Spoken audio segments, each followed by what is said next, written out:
Hello friends, this is Beas Mondal, English educator. আজকে আমি আমার নতুন ভিডিও নিয়ে চলে এসেছি। আগের ভিডিওগুলিতে আমি তোমাদের সিম্পল পাস্ট টেন্স শিখিয়েছিলাম, তার চারটে ভাগ শিখিয়েছিলাম: to be, to have, past form main verb এবং পাস্ট হ্যাবিট। এবং আগের ভিডিওতে আমি বলেছিলাম, লাস্ট ভিডিওতে আমার, যে আমি past form of main verb এবং পাস্ট হ্যাবিটের মধ্যে পার্থক্য দেখাবো। তো আজকে আমি সেই চেষ্টাই করছি, past form of main verb এবং পাস্ট হ্যাবিটের মধ্যে পার্থক্য। তো আর দেরি না করে আমি আমার ডাইরেক্ট ভিডিওতে চলে যাচ্ছি, দেখাচ্ছি দুটোর মধ্যে পার্থক্য কী। ও আর একটা কথা বলে দেওয়া জরুরি বন্ধুরা, সেটা হচ্ছে তোমরা আমার আগের ভিডিওগুলি দেখে নিও, নাহলে কিন্তু বুঝতে পারবে না কিছুই, একটার সাথে কানেক্ট করতে পারবে না আমি আজকে যেটা বুঝেছি। Past form of main verb এর ফর্মুলা হলো, প্রথমে আমাদের সাবজেক্ট বসবে, যেটা আমি শর্টে এসইউবি লিখেছি, means subject plus past form of main verb plus বাকি অংশ। আর পাস্ট হ্যাবিটের ফর্মুলা হলো subject plus would plus present form of main verb plus বাকি অংশ। এই ফর্মুলা ধরে আমরা এই ট্রান্সলেশনগুলি করব, দুই সাইডে করব। এবার দুটোর মধ্যে ডিফারেন্সটা কি, অর্থাৎ আমি কি করে বুঝবো যে কোনটা আমার পাস্ট ফর্ম অফ মেইন ভার্বের আন্ডারে যাচ্ছে, কোনটা পাস্ট হ্যাবিটের আন্ডারে যাচ্ছে, যেটা খুবই ইম্পর্টেন্ট। তো এক্ষেত্রে ল থাকবে ক্রিয়াতে, ওকে বন্ধুরা, আর এক্ষেত্রে ক্রিয়াতে ত থাকবে। এখানে দেখো খেয়েছিলাম আছে, ল আছে, তাহলে এটা কিন্তু আমাদের পাস্ট ফর্ম অফ মেইন ভার্বের আন্ডারে চলে যাবে। যেটা আমি যখন past form of main verb শিখিয়েছিলাম তখন আমি দেখিয়েছিলাম। সেক্ষেত্রে কিভাবে হবে ট্রান্সলেশনটা, আমিটা সাবজেক্ট, তাহলে আই খেয়েছিলাম। খাওয়া ইংলিশ কি ইট, কিন্তু ইটার পাস্ট ফর্ম বসবে, অর্থাৎ এট। তাড়াতাড়ি, তাড়াতাড়ি ইংলিশ কি কুইকলি।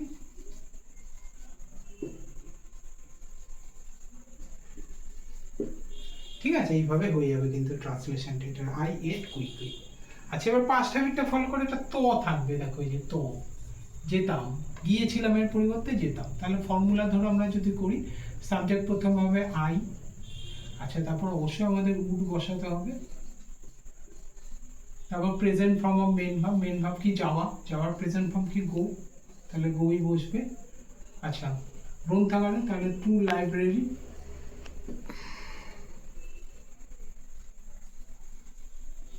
পড়ে কি থাকে রোজ, তাহলে ডেইলি, বা অল্টারনেটিভলি আমরা এভরিডেও লিখতে পারি। ঠিক আছে, আচ্ছা নেক্সট, মেয়েটি ধীরে ধীরে পড়েছিল, ল আছে আমরা দেখতেই পাচ্ছি, তাহলে আমাদের এটা হয়ে যাবে পাস্ট ফর্ম মেইন ভার্ব। তো মেয়েটি ইংলিশ কি, দ্য গার্ল। পড়া ইংলিশ কি, রিড, কিন্তু পড়েছিল পাস্ট ফর্ম বসবে। আচ্ছা এখানে একটা ইন্টারেস্টিং ব্যাপার আছে, সেটা হচ্ছে বানানটা একই থাকবে, এটাই হবে, কিন্তু উচ্চারণটা হবে রেড, রিড হবে না। ঠিক আছে, তাহলে দ্য গার্ল রেড। এবার ধীরে ধীরে, তাহলে ধীরে ধীরে ইংলিশ কি, স্লোলি। আচ্ছা এখানে একটা কথা বলে দিই, আগেও আমি বলেছিলাম, আমার আগের ভিডিও তোমরা যদি দেখো তাহলে তোমরা দেখতে পাবে যে ধীরে ধীরে বাংলায় আমরা বলি, কিন্তু ইংলিশে একবারই স্লোলি হবে, স্লোলি স্লোলি কিন্তু হবে না। ঠিক আছে, আচ্ছা এদিকে দেখি আমরা, তারা পার্কে হাঁটতো, তো আছে, স্বাভাবিকভাবে পাস্ট হ্যাবিট হবে। তো তারা ইংলিশ কি, দে। হাঁটা ইংলিশ আগে, সরি আগে উড বসবে, দে উড। এবার হাঁটা, হাঁটা ইংলিশ কি, ওয়াক, প্রেজেন্ট ফর্ম অর্থাৎ ওয়াকই বসবে। আর কি পড়ে থাকে পার্কে, তাহলে ইন দ্য পার্ক।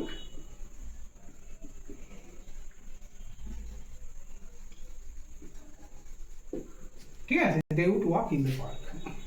আচ্ছা এদিকটা হবে past form of main verb, এখানে দেখো পড়েছিল, ল আছে, তাহলে past form of main verb হবে, প্রথমে কি বসবে, সাবজেক্ট সৌরভ, তো সৌরভ।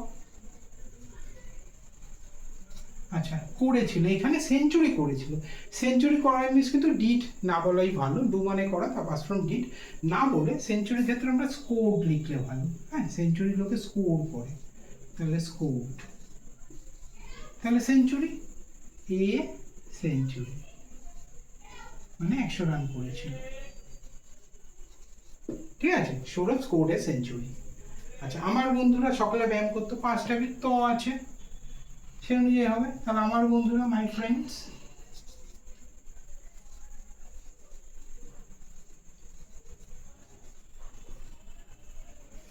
ব্যায়াম করতো, ব্যায়াম করা, আগে উঠ বসবে, সেটা আমরা আগে দেখে নিই। উঠ, এবার ব্যায়াম করা, ব্যায়াম করা প্রেজেন্ট ফর্ম বসবে, তাহলে ব্যায়াম করা ইংলিশ কি এক্সারসাইজ, অথবা অল্টারনেটিভলি আমরা বলতে পারি ওয়ার্কআউট।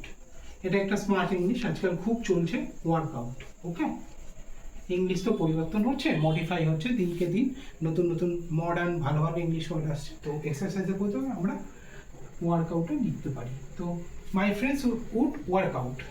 এবার পরে কি থাকে সকালে, তাহলে ইন দ্য মর্নিং,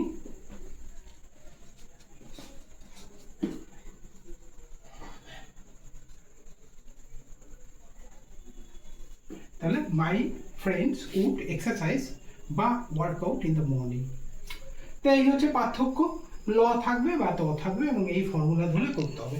আচ্ছা, এখানে আমি একটা কথা বলে দিই বন্ধুরা, অবশ্যই তোমরা বুঝতেই পারছো এটা একদমই বেসিক জিনিস, আমি এখন ইন্টারমিডিয়েট বা অ্যাডভান্স লেভেলে যাইনি, একদম বেসিক ট্রান্সলেশন, জাস্ট ফর্মুলাটা বোঝার জন্য। তো এইভাবে কিন্তু তোমাদের ধীরে ধীরে বুঝতে হবে, প্র্যাকটিস করতে হবে, তাহলে কিন্তু তোমরা অবশ্যই ইংলিশে ধীরে ধীরে খুব দক্ষ হয়ে উঠবে।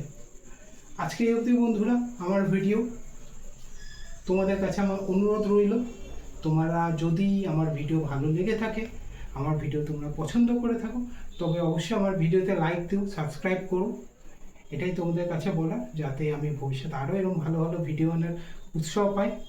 That's all my friend today, so good by.